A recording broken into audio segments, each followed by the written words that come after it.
Bismillahirrahmanirrahim. Assalamualaikum warahmatullahi taala wabarakatuh. Bismillahirrahmanirrahim. Alhamdulillahi rabbil alamin wassalatu wassalamu ala asrafil anbiya'i wal mursalin. Sayyidina wa habibina wa syafi'ina wa maulana Muhammadin wa ala alihi wa sahbihi ajmain, amma ba'du. Rabbana la ilma lana illa ma 'allamtana innaka antal alimul hakim. Rabbi shrah li sadri wa yassir li amri wahlul 'uqdatam min lisani yafqahu qawli. Amin ya rabbal alamin. Yang kami hormati para jamaah, para ibu-ibu yang dirahmati Allah Subhanahu wa taala. Alhamdulillah kita bisa bermujalasah, bermuajahah kembali di majelis ini. Semoga hadirnya panjenengan di majelis ini Allah mudahkan segala urusannya, Allah kabulkan segala hajat-hajatnya. Semoga berkumpulnya kita ini, doa-doa kita dijabah apapun hajat-hajat panjenengan, semoga Allah cepat bisa mengabulkannya. Amin ya rabbal alamin. Bismillahirrahmanirrahim. Kemarin kita sudah mempelajari tentang sesuatu yang haram disebabkan kita, bagi orang yang wudunya telah batal, apa saja yang diharamkan baginya. Setidaknya ada 4 perkara. Orang yang tidak memiliki wudu, orang yang hadas kecil, ada 4 perkara yang haram bagi mereka untuk dilakukan. Apa saja, Bu? Sholat. Orang yang tidak punya wudu haram hukumnya Yang kedua apa? Tawaf. Orang yang umroh, orang yang haji, tawaf ifadah, tawaf wada, tawaf qudum, semua haram dilakukan. Atau tawaf nadar atau tawaf wajib haram dilakukan ketika mereka batal wudu dan tidak diterima tawafnya. Yang ketiga, menyentuh mushaf. Menyentuh nggak boleh kalau cuma menyentuh. Kalau membaca, orang yang nggak punya wudu boleh nggak baca Al-Quran, Bu? Boleh. Yang nggak boleh adalah menyentuh Al-Quran, mushaf yang tertulis Al-Quran di dalamnya untuk kita baca, untuk kita pelajari. Kalau menulisnya itu niat kita menulis Al-Quran, maka hukum kita menyentuhnya haram bagi yang tidak punya wudu. Terus yang keempat, membawa. Ya, membawa kan otomatis nyentuh, haram. Begitu juga menyentuh covernya, menyentuh tempatnya, haram. Terus orang yang junub, kalau tadi kan hadas kecil, sekarang hadas besar. Kalau hadas besar berupa junub ini dibagi dua. Ada yang disebabkan junub, ada yang disebabkan haid. Kalau yang disebabkan junub apa saja? Ada berapa yang haram bagi orang yang junub? Ada apa saja?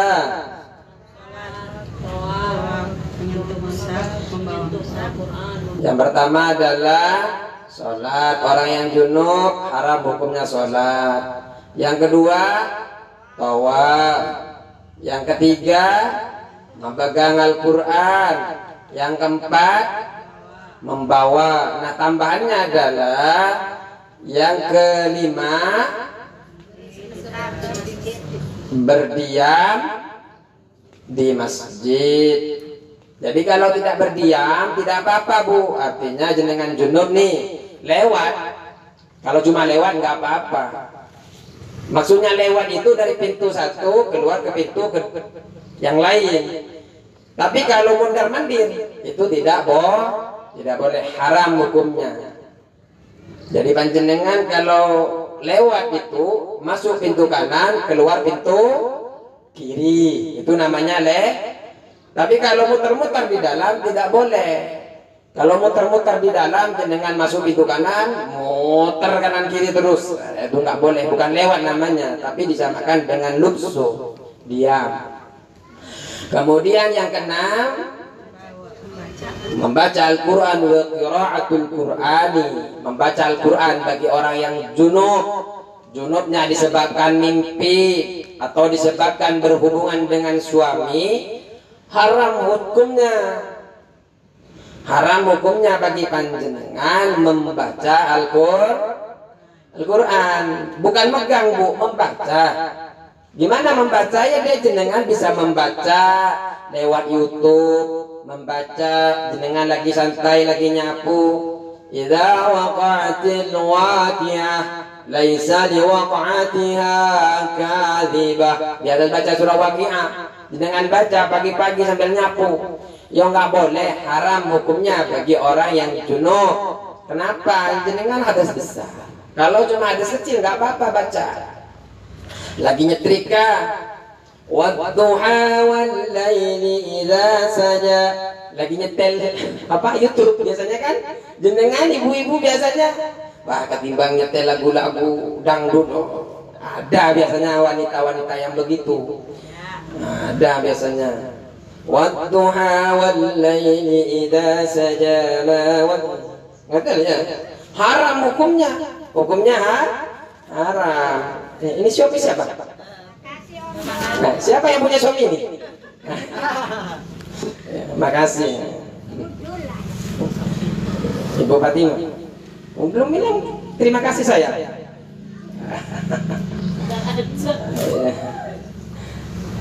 Baik.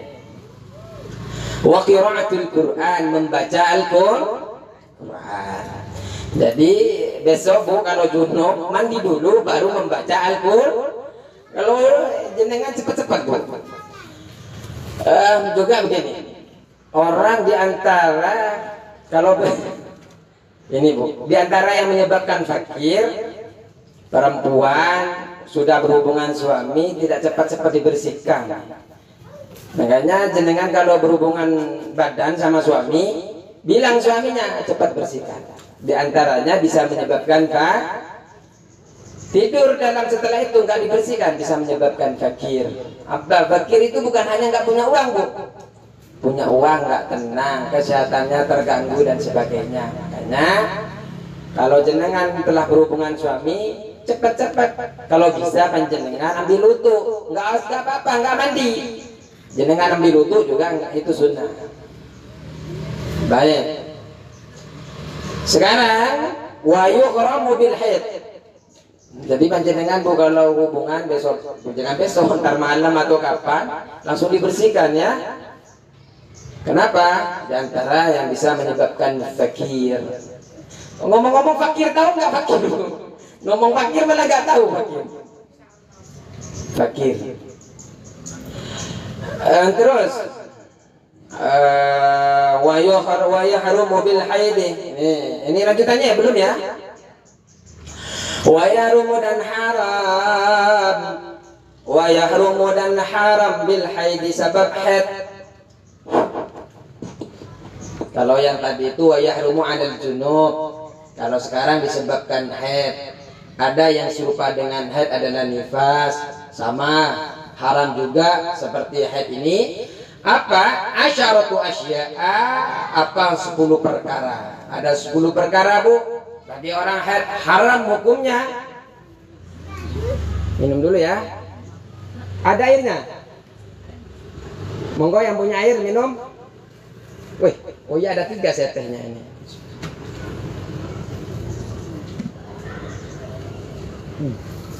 Kebetulan haus. Tadi di muslimat sebelah kopi, sekarang teh. Alhamdulillah. Babi ayyi ala ya rabbikuma tukatiban. Nikmat apa yang akan kita disertakan ini? Teh sampai 3. Ada yang berbentuk madu, teh koplo. Ini teh koplo apa koplo ini? Ah, betul, tubruk. Iya kan? Tubruk, iya tubruk. betul. Bismillah. Ada 10 ibu-ibu. Yang pertama adalah as-salah, salat. Sama perempuan haid atau nifas diharamkan melaksanakan salat. Nggak boleh bu bagi orang yang haid salat, haram.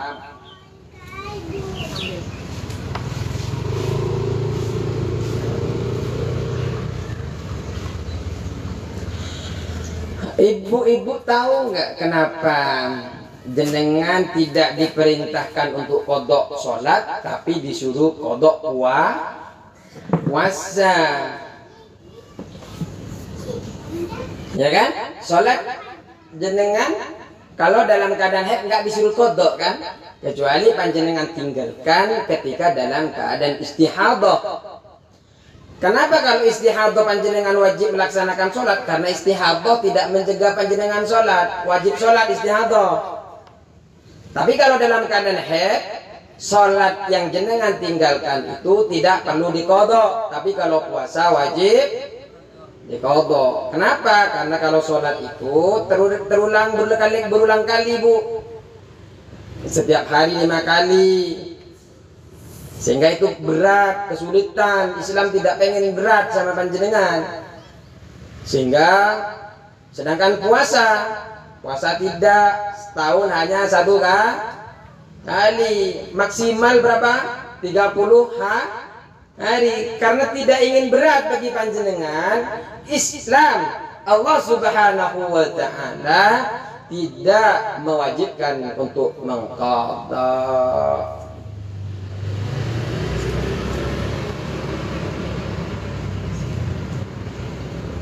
Kalau puasa kan tidak berat bu.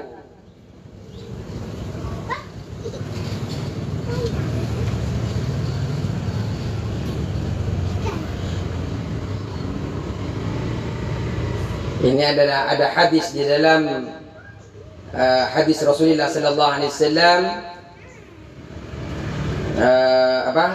Ini ada perkataan daripada Aisyah.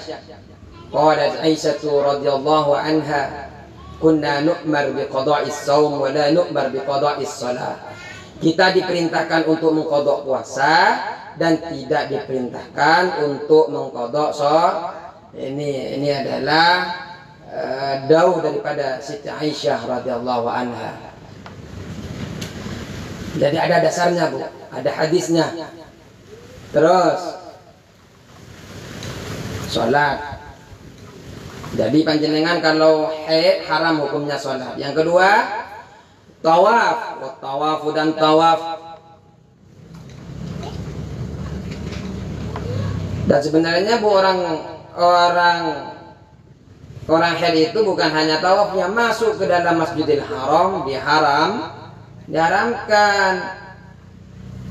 diharamkannya saja masuk ke dalam Masjidil Haram, apalagi untuk tawaf. Terus wa masul mushafi, dan menyentuh mushaf, menyentuh Al-Quran haram bagi orang yang haid, haram bagi orang yang nifas.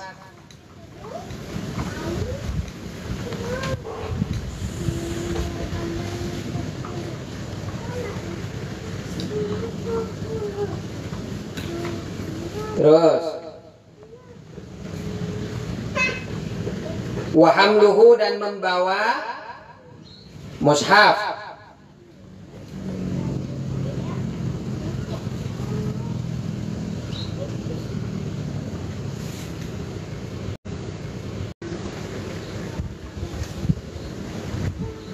Menyentuh itu bukan hanya dengan tangan bu. Menyentuh mushaf itu bukan hanya dengan tangan, dengan seluruh badan kita. Kalau menyentuh mushaf hukumnya jangan dikira hanya pakai tangan, kemudian pakai ini aja, ya nggak bisa. Jadi seluruh tubuh yang ada di dalam anggota kita, biai juz'in, dengan seluruh bentuk apapun dari bagian badan kita ini tidak boleh menyentuh. Tidak hanya bi batinil kaffi faqat, tidak.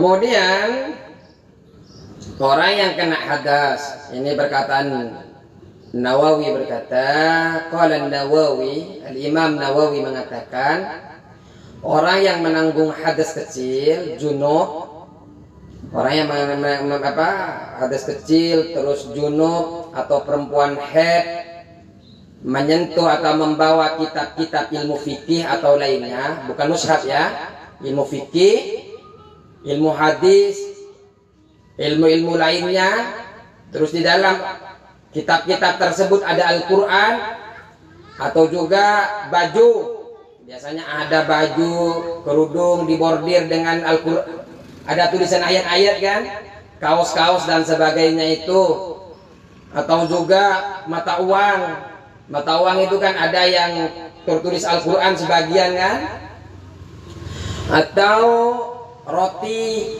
Biasanya sekarang kan roti bisa dibentuk, jangankan cuma tulisan-tulisan Arab, sampai muka yang sedang ulang tahun saja bisa dibentuk. Bagaimana hukum menyentuhnya? Fikih yang di dalamnya ada Al-Qur'annya, tajwid, ya kan?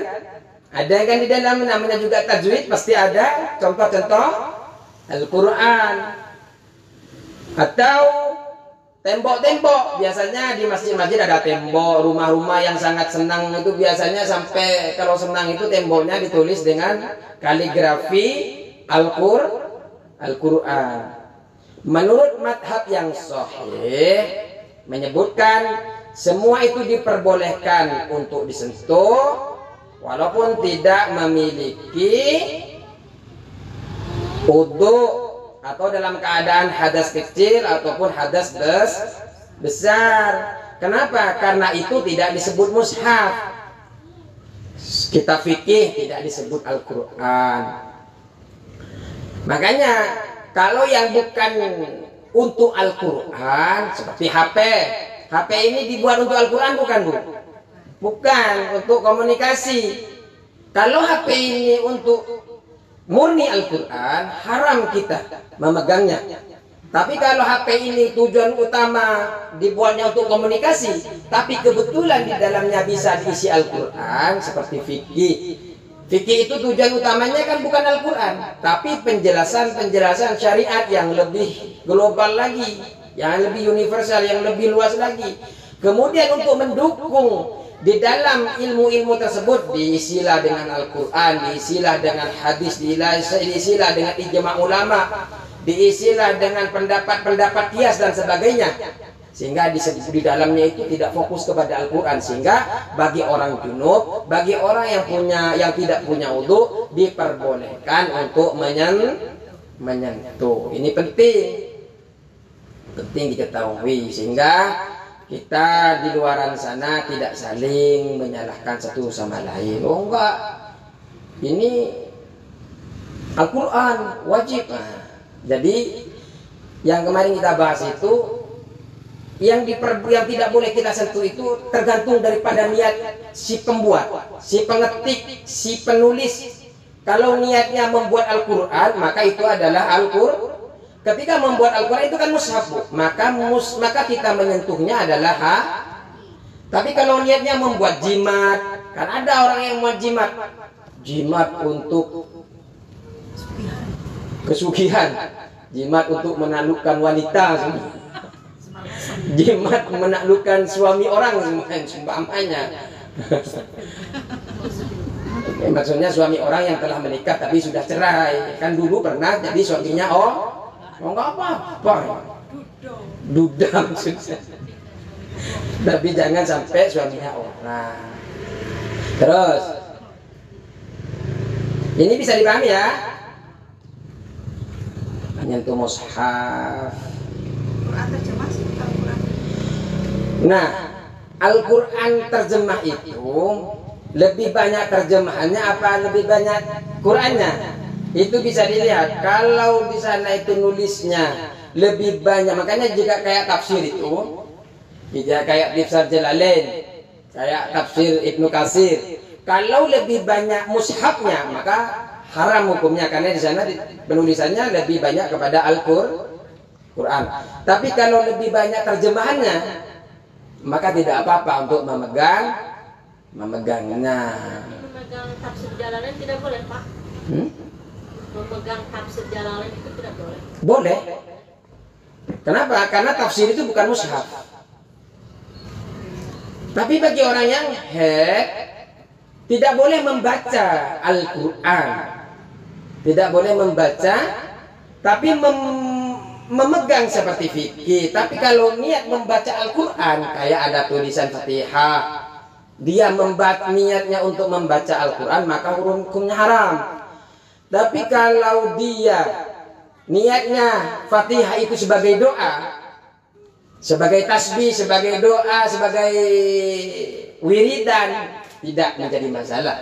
Ada kan yang wiridan qul huwallah, ada yang wiridan qul a'udzu birabbin nas, biar rumahnya terjaga dari orang-orang yang kurang suka sama dia, kan ada.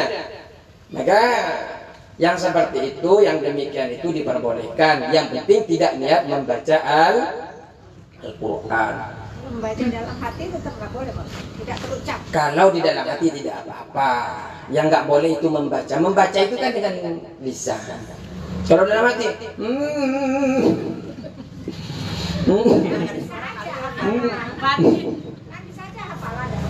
ya nggak apa-apa. Kalau di dalam hati nggak apa-apa. Yang penting ini kita yang dikaji adalah menurut madhab Syafi'i. Karena di dalam madhab yang lain ada yang beda dengan hal ini. Artinya jangan kaget kalau ada di luaran. Yang penting kalau ada yang tidak sama dengan yang kita pelajari, tanyakan ibarahnya saja, sandaran hukumnya tanyakan. Ya, tanyakan kitabnya, mana kitabnya. Jangan-jangan kalau kitab Google jangan diterima, Bu. Jadi kitab yang kayak gini boleh diterima ya. Kalau kitabnya begini, kitabnya ini boleh bagi orang yang membaca Al-Quran semuanya. Yang penting ada kitabnya, kita diperbolehkan dia. Tapi kalau hanya asumsinya Google siapa saja boleh buat ya. Tidak ada orang yang editornya, tidak ada yang mengevaluasinya, tidak ada yang yang mengkajinya. Setiap orang bisa. Makanya jangan mudah mengambil. Kalau hanya sebagai pembanding boleh, pembanding hasanah ilmuwan boleh, tapi untuk dijadikan rujukan utama jangan. Lebih baik yang pasti-pasti seperti ini. Terus apa lagi? Nomor berapa sekarang dah? Apa? Coba dibaca. Walubsul fil masjid, berdiam diri di dalam masjid.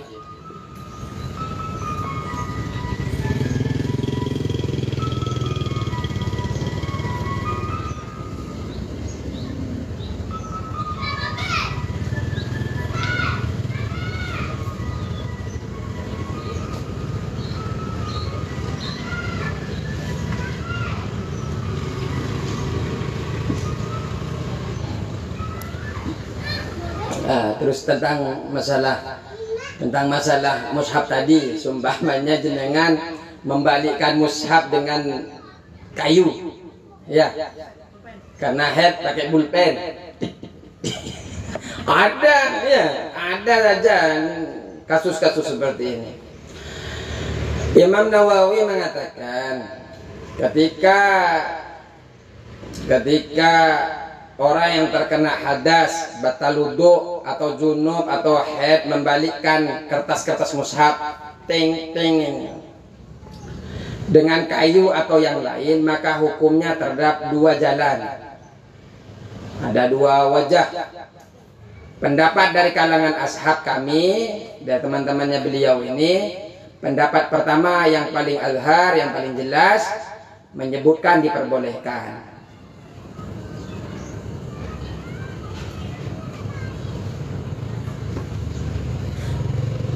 Juga didukung oleh ulama Irak dari kalangan ashab. Golongan Syafi'iyah juga memutuskan bahwa menyentuh dengan pulpen artinya menyentuh dengan kayu artinya ini tidak disebut dengan menyentuh mushaf, sehingga ini diperbolehkan. Terus pendapat kedua menyebutkan diharamkan. Ini adalah pendapat oleh Al-Imam Rafi'i. Karena apa? Karena tetap seperti orang yang membawa mushaf, seperti orang yang membawa kertas mushaf. Mana Pak Ustadz yang paling bagus diambil? Ya jenengan begini, kalau ingin ngikutin pendapatnya Imam Nawawi dan teman-temannya, ya berperbolehkan. Kalau mau ngikutin Imam Rafi'i mengharamkan, karena dengan menyentuh walaupun pakai kayu sama dengan membawa kertas. Lebih baik mana? Ya kalau bisa nggak usah pakai kedua-duanya. Artinya jangan sentuh sama sekali untuk menghindari perbedaan ulama kalau dalam keadaan haid. Artinya kalau panjenengan masih mau nyentuh dengan menggunakan kayu, sekarang sudah tahu jalan keluarnya. Akhirnya jenengan yang mengikuti Imam Nawawi dan sahabat-sahabatnya menggunakan kayu, menggunakan pulpen karena tidak dianggap menyentuh Kalau ingin yang panjenengan berkekeh, oh haram tetap Ustaz, maka ikut kalangan Imam Rafi'i.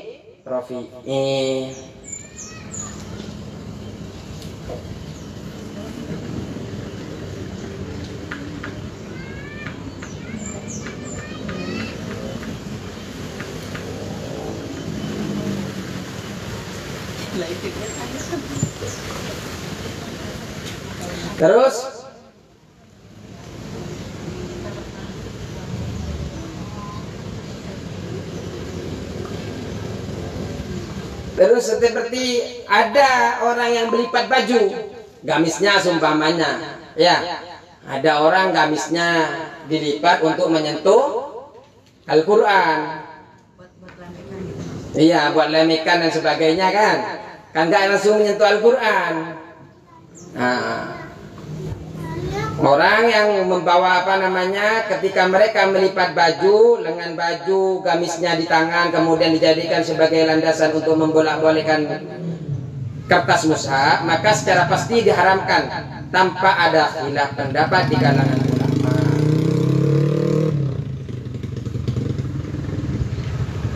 Bagi orang yang menggunakan baju dilipatkan untuk menyentuh Al-Quran, haram hukumnya. Tidak ada perbedaan ulama kalau hal ini. Karena memang apa yang ada di anggota tubuh kita ini seperti badan kita, Bu. Contoh dalam sholat ya. Dalam sholat, kalau kita dengan sejadah itu ada penghalang, tapi penghalangnya bukan apa yang kita pakai waktu sholat, itu tidak menjadi penyebab tidak sahnya sholat. Artinya dahi kita, tangan kita, kan ada 7 anggota yang harus menyentuh ketika kita sujud. Dahi, kedua tangan, kedua lutut, terus kaki, telapak kaki. Ini kan harus menyentuh. Ketika dahi ini menyentuh ke sujud, menyentuh ke sujud, terus ada penghalang di antara kita, tapi penghalangnya itu bukan apa yang kita pakai, maka itu hukumnya sah. Contoh, ada ini seumpamanya, tapi ini kan di luar, ditaruh di bawah. Ketika nyentuh nggak apa-apa, walaupun ada tapi kalau surban, kerudung, mukena, menutupi seluruh anggota dahi, sehingga kita tidak menyentuh tempat sujud, tidak menyentuh kedua telapak tangan ke tempat sujud, ke tempat sejadah, ditutupi oleh mukena, ditutupi oleh apa, maka hukumnya tidak sah.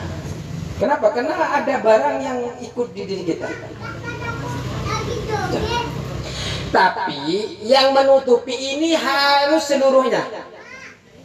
Tapi kalau hanya separuh tapi masih ada, kan yang tidak boleh menyentuh ada keseluruhan. Ada. Kalau bukan kan kalau sholat perempuan tangannya di luar kan, enggak di dalam kan? Jangan-jangan. Lututnya kan di dalam. Nah, apa-apa kalau lutut. Laki-laki juga kan di dalam ya lututnya.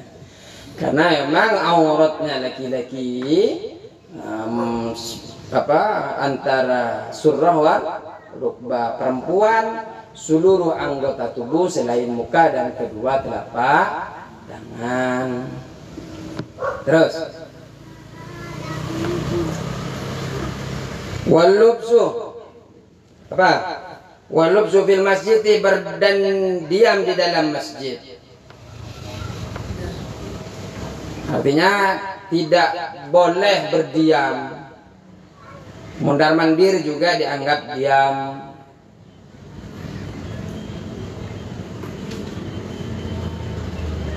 La ukhillul masjida li haidin wala li junubin. Saya tidak menghalalkan terhadap masjid, masuk ke dalam masjid bagi orang yang haid dan juga bagi orang yang junub. Ini jelas hadis Rasulullah sallallahu alaihi wasallam.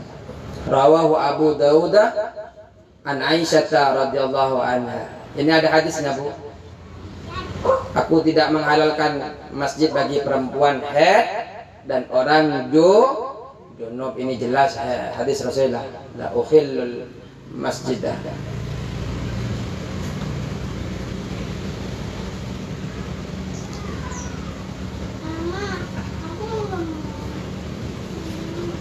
Terus wa qiraatul Qur'ani, dan membaca Al-Qur'an.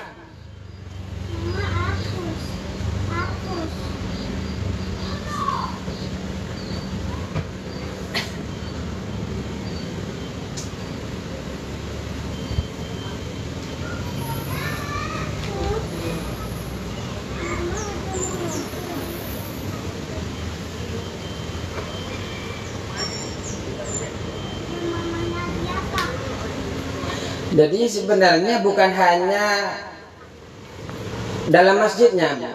Sumpamanya ada pohon di dalam masjidnya, terus ada keluar batangnya, maka batangnya juga haram bagi orang yang haid. Yang penting akarnya ada di dalam masjid. Serambi bukan harim serambi. Kalau serambi itu bagian halaman.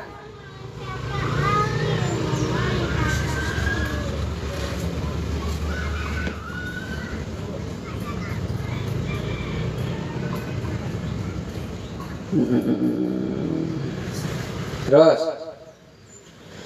wa qiraatul Qur'an, dan membaca Al-Qur'an. Membaca Al-Qur'an ya. Bagi orang yang haid junub, terus apa lagi? Orang yang nifas, haram hukumnya membaca, tapi membatin Al-Qur'an diperbolehkan, Bu, tanpa melafadzkan. Orang yang melihat Al-Quran boleh, tapi tidak membacanya. Sumpamanya melihat Al-Quran, membaca di dalam hati, sumpamanya suara hati, sumpamanya boleh. Atau YouTube di TV-nya boleh. Membatin ada di dalam kitab Kasyifatus Sajah.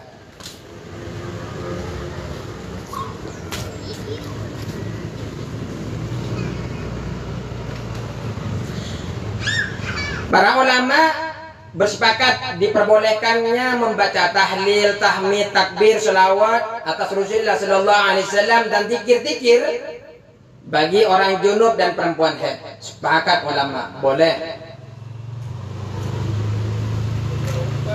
La ilaha illallah, la ilaha illallah, boleh. Allah salatullah salamullah ala taha, boleh. Dengan boleh. Sallallahu atau Allahumma salli ala Muhammad, Allahumma salli ala Muhammad, Allah, boleh. Orang yang haid, orang yang nifas boleh.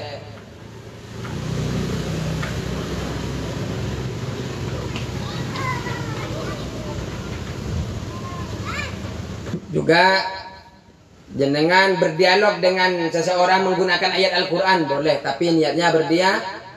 Siap, kenapa dia? Umpamanya, kenapa si A itu? Padahal kita ingin mengatakan dia sudah mati, dia sudah wafat, tapi ketika ada orang menanyakan, kenapa dia? Inna lillahi wa inna ilaihi raji'un. Itu kan ayat Al-Quran. Diperbolehkan. Orang junub, orang haid membaca ketika tertimpa musibah atau berdialog dengan seseorang menggunakan inna lillahi wa inna ilaihi raji'un dengan bermaksud tidak membaca Al-Quran. Tapi kalau membaca Al-Quran haram hukumnya. Contoh, ketika kita berkendara, biasanya panjenengan membaca kendaraan. Subhanalladzi sakhkhara lana hadza wa ma kunna lahu muqrinin.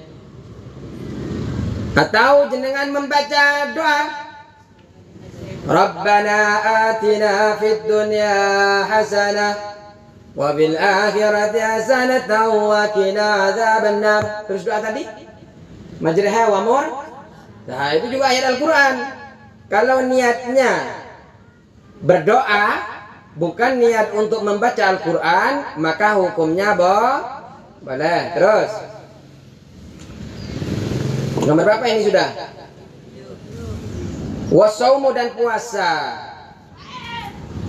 Haid dan nifas tidak boleh berpuasa ya Bu. Ketika niat puasa maka puasanya haram. Berbeda orang yang tidak makan siang hari tapi tidak niat puasa. Di bulan Ramadan jenengan tidak puasa di siang hari tapi tidak niat puasa maka boleh. Tapi kalau jenengan niat puasa, walaupun tidak puasa di siang harinya, tapi sudah niat untuk puasa, maka hukumnya haram.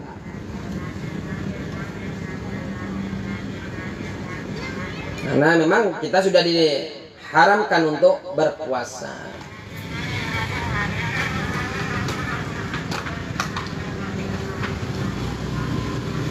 Dulu ada yang berpendapat sebenarnya orang yang haid dan nifas itu diwajibkan puasa, Bu. Kemudian setelah dalam dakwahnya Islam akhirnya digugurkan kewajiban itu. Terus ini hanya ada pendapat. Terus wattalaku dan talak. Talak ini cerai, Bu.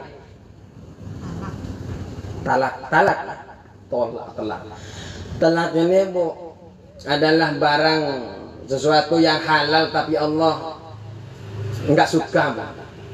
Sampai di aras itu bergoncang kalau ada yang mengucapkan talak.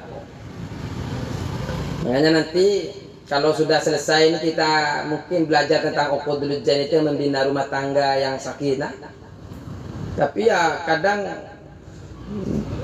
apa yang di dalam itu berbeda dengan apa yang kita lakukan sehari-hari di Indonesia. Kadang kalau ngisi itu takut tersinggung saja wanita ya. Di antara hak-hak perempuan apa, hak-hak laki-laki apa. Cuma kan kita harus sampaikan apa yang hak. Terus diharamkan menjatuhkan talak kepada istri itu dalam kondisi haid. Dan keharamannya ini termasuk dosa besar.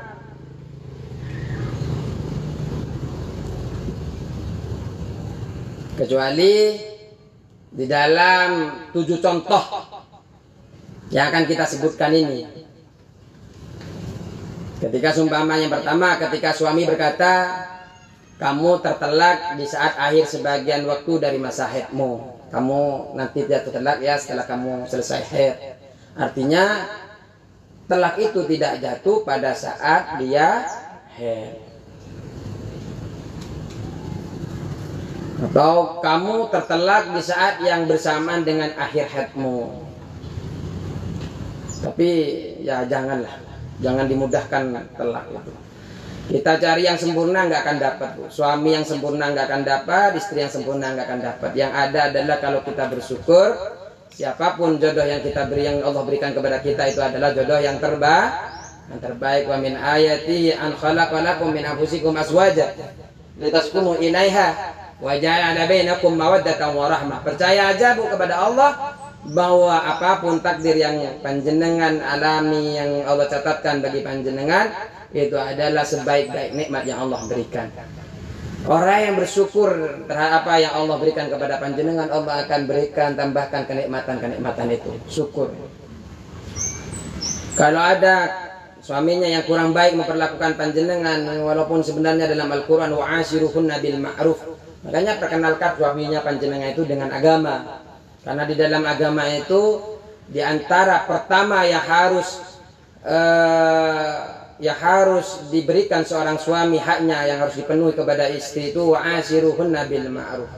Pergaulilah istrimu dengan baik. Karena belajar yang paling lama itu belajar di dalam pernikahan.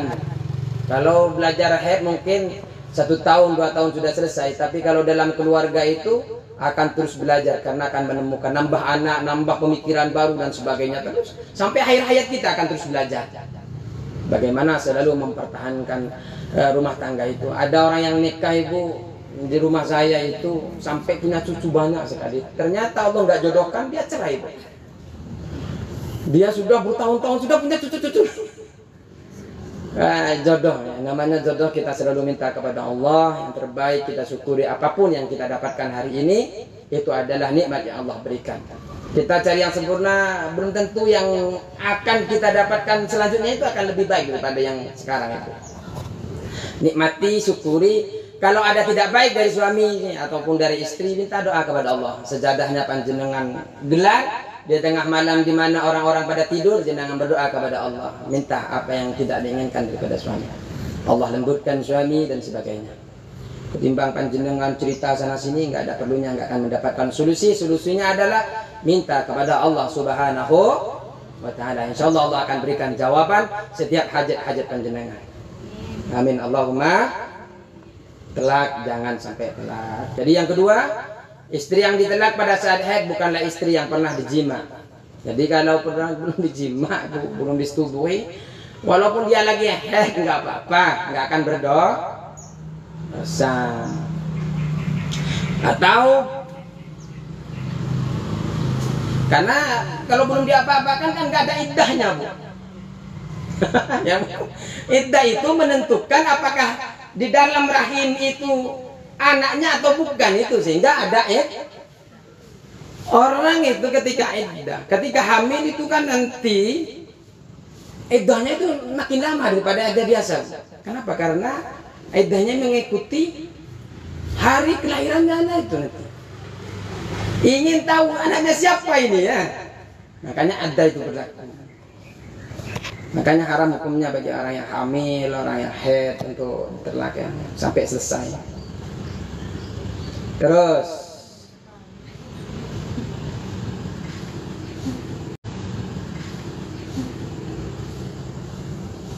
sumpamanya belum dijima, kemudian ditinggal suaminya. Jadi aneh suaminya ada nggak ya sebelum dijima tapi suaminya ada. Di TikTok ada. Jadi orang yang ditinggal suaminya belum dijima, maka dia tetap berlaku iddah.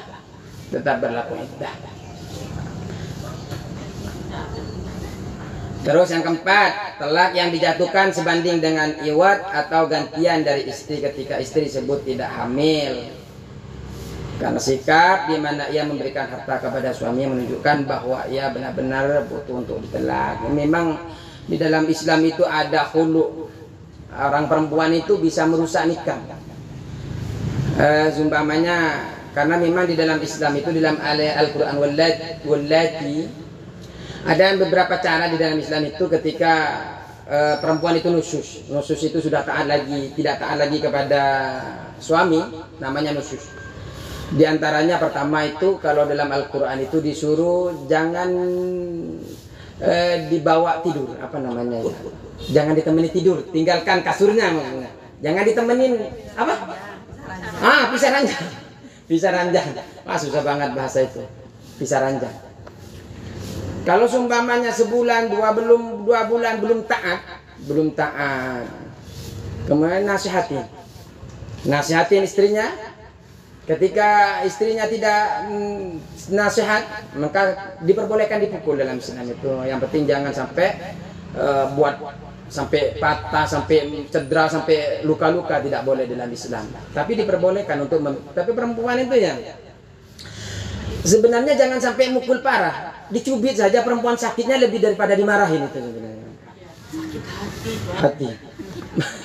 Makanya dalam Islam itu memang dijauhin. Cuma kan kadang perempuan itu kalau sudah ya mungkin harus evaluasi ketika dijauhin, harus kenapa saya dijauhin, kenapa sekarang. Cuma kan kalau yang nggak pernah belajar dikirain dia punya selingkuhan, dia punya apa kan, padahal dia sebenarnya sedang mengamalkan Al-Quran.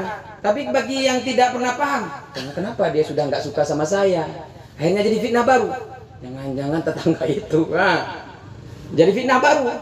Makanya insya Allah bagi al-muhajirin, kalau suatu saat suaminya tidur di sebelah, maksudnya di kamar satunya, nanya, kenapa kamu sudah tidak ingin tidur sama saya? Kesalahan apa yang engkau lakukan sehingga engkau memisahkan aku dari ranjang ini seumpamanya?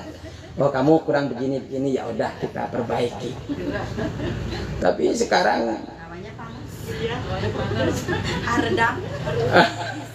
ya lanjutlah. Terus telak terjadi di dalam masa sumpah ilak.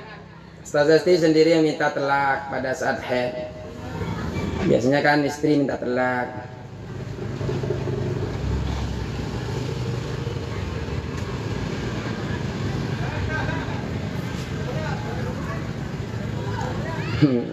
Minta telak setelah istri meminta jima, kemudian suaminya nggak mau. Artinya ketika suci dia tidak menjima, kemudian ketika saat haid dia menelaknya, maka menjatuhkan telak kepada istri tersebut pada saat haid tidak diharamkan, karena istri sangat dibutuhkan untuk ditelak. Artinya istrinya ketika suci dia minta telak, kemudian minta jima nggak mau, padahal ketika suci minta telak kan, telak saya. Istrinya kan sedang butuh. Kemudian ketika suci suaminya tidak menjima. Kemudian ketika haid, artinya ketika suci ini tidak menanam benih-benih kan. Ketika suci tidak menanamkan benih, kalau nggak dijima kan nggak ada benih-benih, Bu. Nah, ketika haid, artinya perempuan ini kan masih membutuhkan, dia cepat diceraikan. Maka menjatuhkan cerai ketika haid ini tidak termasuk haram. Kenapa? Pertama, karena tidak dijima ketika suci. Yang kedua, memang perempuan ini sangat membutuhkan.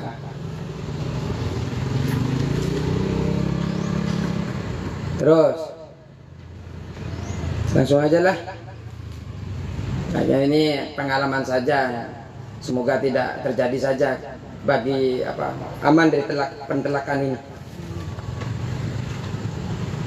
Terus apa lagi?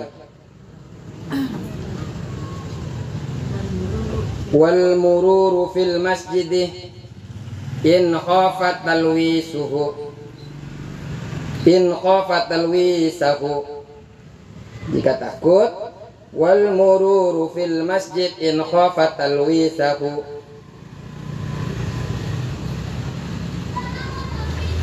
Wal mururu dan lewat fil masjid di masjid in khafat, wal mururu dan lewat.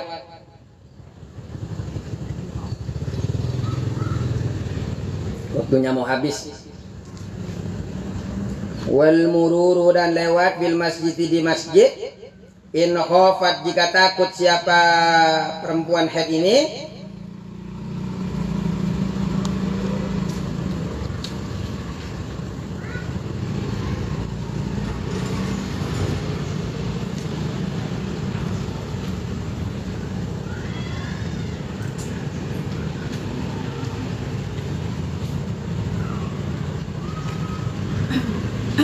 talwisahu, terhadap bercecerannya.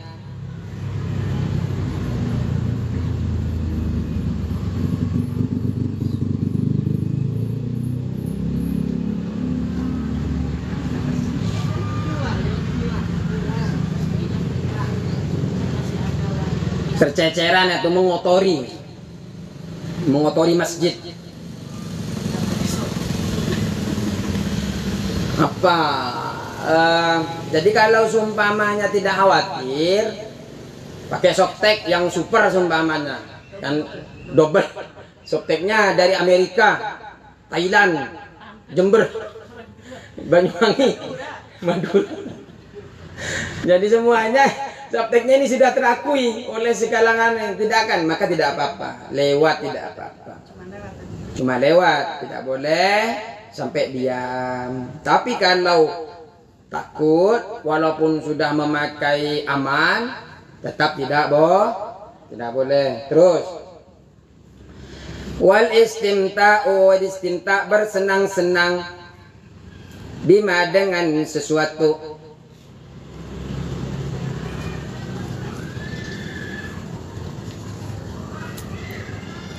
Bima dengan sesuatu baina surrati war rukbati. Al istimta'u bersenang-senang.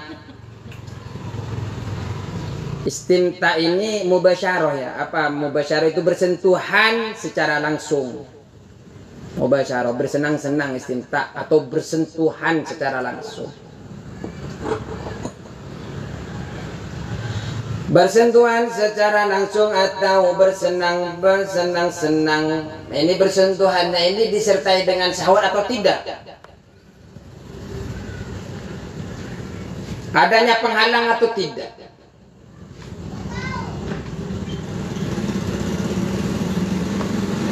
Baina surrati war rukbati, di antara surrah pusar war rukbati dan rukbah lutut.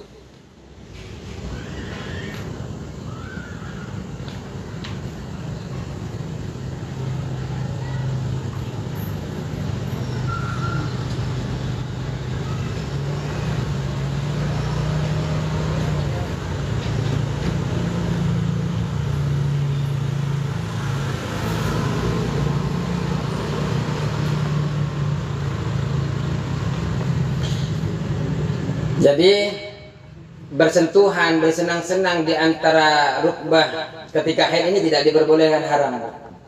Karena bisa menyebabkan apa ya namanya?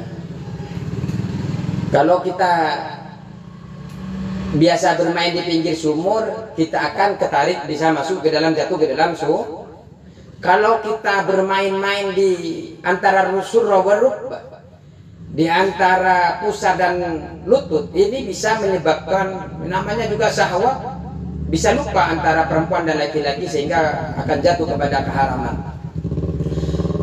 Sehingga ketika itu sebelum terjadi, maka keharaman itu sudah ditetapkan oleh agama Islam. Kesimpulan di dalam perempuan yang sedang haid dengan dinisbatkan kepada istimta dan mubasyarah ini dibagi menjadi dua. Bagian antara pusar dan lutut maka diharamkan atas laki-laki bermubasyarah, bersentuhan dengan perempuan pada bagian tersebut secara mutlak. Artinya baik dengan jima ataupun dengan menyentuh. Perempuan mengenakan baju,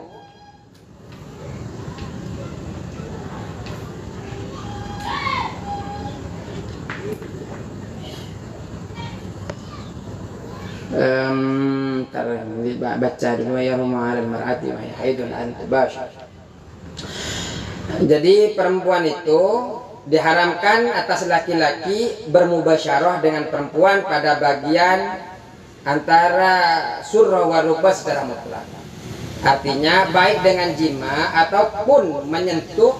Ketika perempuan mengenakan baju, hukumnya adalah haram. Mau jima atau mengenakan baju.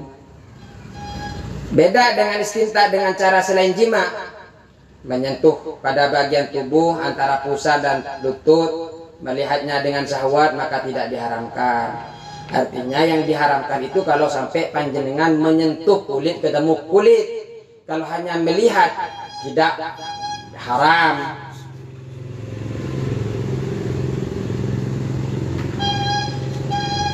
Kalau seumpamanya mubasyarah pada bagian di luar antara pusar dan lutut, apabila dilakukan dengan cara jima, maka diharamkan.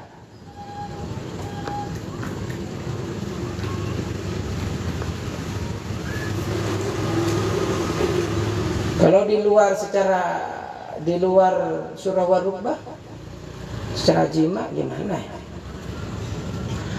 Artinya begini, artinya jenengan melakukan ketika dalam keadaan haid bersentuhan apapun, niat berjima antara surah warukbah, bersenang-senang di antara surah warukbah, hukumnya Tapi kalau panjenengan bersenang-senang suaminya itu tidak di luar pusar dan lutut itu, maka hukumnya diperbolehkan.